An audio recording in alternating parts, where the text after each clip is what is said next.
Hello everyone, my name is Beatrice Hasler. I'm a social scientist working in the intersection between psychology and technology, and today I will talk about empathy machines. Wouldn't it be great to have a machine that turns people who hate and fight each other into people who love and care for one another? I'm not suggesting that we use invasive brain surgery to rewire people's minds, but what I suggest is that we explore virtual reality as a new potential for creating more empathy between humans. Virtual reality technology is becoming more affordable and also portable. Nowadays we have these head-mounted displays like Oculus Rift, and they can also easily be brought into classrooms and people's homes. And once you put on the head-mounted display, you're actually totally immersed in a 3D virtual environment. And yes, it's a bit like being in the Matrix. So we all know it's only a simulation, but the brain makes it very real. And you can interact with virtual characters and virtual objects as if they were real places and real people. It's not surprising that these technologies have also been discovered by militaries. They not only make those first-person shooter games even more realistic, they're also being used in military training to practice for combat operations.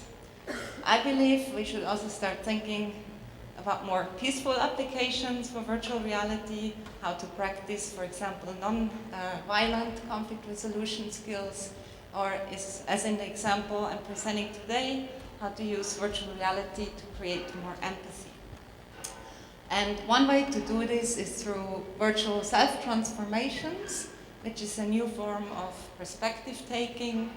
And I'm going to show you some examples how this could look like. How many of you, the men in the audience, always wondered how it would be to be in the body of a woman, or as a woman, how it feels like to be a man? And this is actually possible with virtual reality to do such gender body swapping.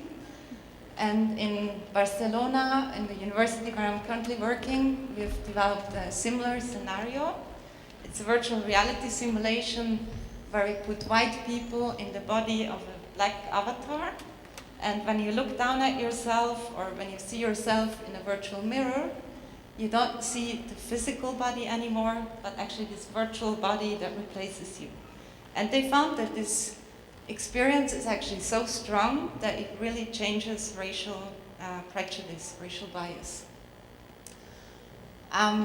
Perspective taking in virtual reality can even go a few steps further. You can't just not only do this virtual self-transformation, but you can literally walk a mile in someone's digital shoes and really also experience the simulated social reality of the other.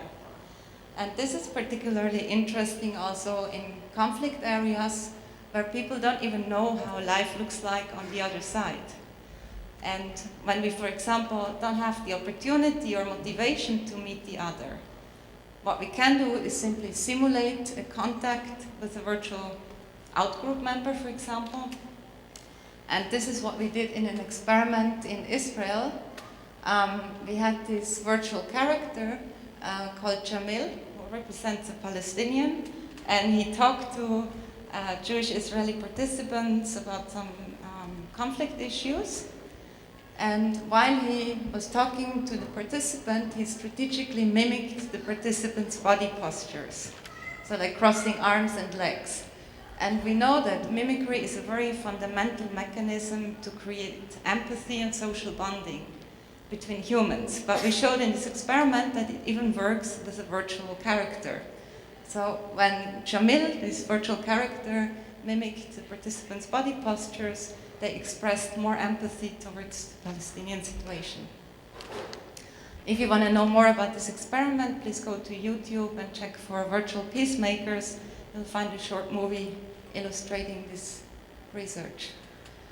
And virtual reality, as any other technology, is not good or bad. It really depends how we use it and what we use it for. So thank you very much for the attention.